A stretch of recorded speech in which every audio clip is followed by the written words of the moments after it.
All right, good. So, I probably already knew this, but I'm getting confused. Your internal investigation began before or after the auditors? Ours happened before. What, can you tell me that you have the dates there on your investigation? I do. Let's see. I can tell you that, I can't tell you exactly when I found it, but I know on the 7th of August, I called my staff together and those guys together, and that included Gerald Forbes, who was reported. Okay, you called them together for what, though? To start this internal investigation. And so I would have probably found out either that day or the day before. Found out what? These allegations. About the deputy. And you found that out before the auditor got here? Mm-hmm. And when did they get here? Did you find that out? No, because I don't. I didn't know. That was one of the things I was so upset about. You were saying that when they told you there were auditors walking in the hall. Mm-hmm. When was that? Well, it would have had to have been right around that last week or so. About a week prior then. Something like that, yeah. Well, it had to have been whenever all that was going on in the paper. Somebody obviously had the auditor's office investigating me or Bird, so whoever did that, it was right around that time. Well, you sent out the news release, as I understood it. Your office sent out that release that the auditors were investigating. So that was right about the time you found out. Mm-hmm. It's going to be all right around that time. Okay. And when did you decide to fire Miller, and what was the tipping point? What was the thing that caused you to know that's something you needed to do? I can tell you when I did it. That would have been Monday, because these two guys still had this. They were still working on this. And my decision was just like I told those gentlemen before. Do the investigation, bring the facts together, get it to the deputy chief, he'll make a recommendation to me. And that's what he did.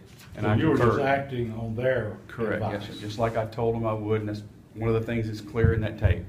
I told him that that's what I as a man, that's what I said. I told all three of y'all openly that that's what was going to take place, and I'm going to have to back the chief. As distasteful as it was for me, I did. But do you think it was justified? And also, you, in the tape, you talk about, and you said here, that these guys just didn't like him. They thought he was making too much money, whatever his personal style was, and didn't jive with that department. But Deputy Chief Bates would in no way allow that to influence his opinion. And Gerald Forbes, as you heard on the tape, openly, I trust Gerald Forbes with my wife and my children and anything. He's an honest man. He's not going to give me information that's false. There's few things in the world that I'm 100% sure of, and that's one of them.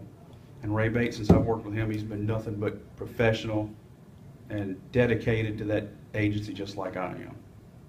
I have no reason to believe any politics at all played on their minds. And on mine, like I said before, obviously politics didn't play on my mind, or I would have maybe stretched this out if I was going to be playing politics, because I knew this was going to be bad. I knew I was going to lose supporters. But it was the right thing to do. I've been standing up for this agency saying that I would do the right thing for the right reason. If I couldn't win, and I'm telling you all that right here. If I told Ray, if I stepped in because Louie was my friend, I said, Ray, I'm not going to do that. Well, then that makes me less of a man, unless, I mean, I went back on my word. I just couldn't do it. If I stretch it out, it's just not the right thing to do. This was the right thing to do. It was acted on. It was done for the right reason. It's uncomfortable. I don't like it. I've lost a very good friend, what I considered a very good friend. Obviously, the feeling wasn't mutual. I feel that I've lost a very good friend and a lot of sleep. And it's just, I don't like it. Well, thank you, Sheriff. We very much appreciate you coming. All right, sir. No doubt that I was upset. There's no doubt that I was irritated with Louie and said some things I shouldn't have said, and I think that's mine. But once again, it was a conversation between someone that I considered a very close friend, a one-on-one conversation that was manipulated, instigated, and used for, I'm sorry, political reasons. Once again, I state that if I was going to do something political with Mr. Miller, I would have just simply waited to the end of the period if I wasn't going to keep him. That just, not to mention the fact that he could have qualified even as a deputy. I mean, so to say that I politically motivated the firing. In addition to that, we talked about it earlier. That's why I'm having to look at this. I stepped back from this, and you'll hear it on the audio.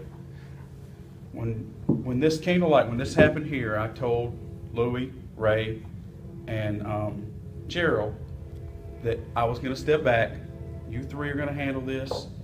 You're the investigator, you're the administrator, you're the employee. We're going to do this complete. We're going to do it proper. The outcome is the outcome, whether it's good or bad. Agency don't want Louie here. It doesn't matter. Whatever comes out, that's what our findings will be. And I did. I stayed out of it completely. That's one reason I was so irritated when I found all this stuff going on, because so many things didn't do the way, or weren't done the way they were supposed to be done. What's the public's response been to all of this? It's including been, the tape. to be honest with you, my phone didn't stop blowing up all day. I won't use all the expletives. Without going into specifics, that was some BS. It was beyond low down. You have our undying support. What are you doing today? That was, how are you? So the public support, if they're not condemning you at all for No. the tape. No, and my friends and my family keep asking me, why are you so upset? I'm upset with myself. I'm upset, one, because I brought this guy in and I trusted him and I allowed him to reel me in. I'm smarter than that. Although what I said on the tape, I stand for. I was aggravated. I wanted things done right. It aggravates me that I don't curse like that. I was aggravated. I don't use those words. I got to go back and face my pastor, my 2 children, and then the people that are around me. What about the candidates forum last night? What went into your decision not to go there? I was pre-engaged already. About 2 months out when they first called me on that, I told them that I had a previous engagement, it was already scheduled. And I was going to try to change it, but in that month they never got back with me on how it was going to be structured or what they were going to do, and I already solidified But that. after this broke, did you think maybe I need to really go here instead of?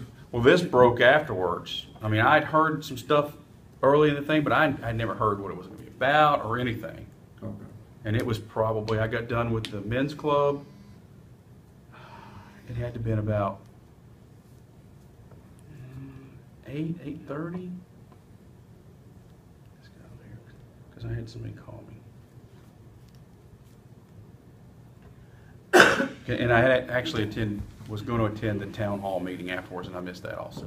So I was there kind of late. Their meeting didn't start till 7. But Robin, you got any questions, or is there anything else you'd like to tell us? Give you a chance to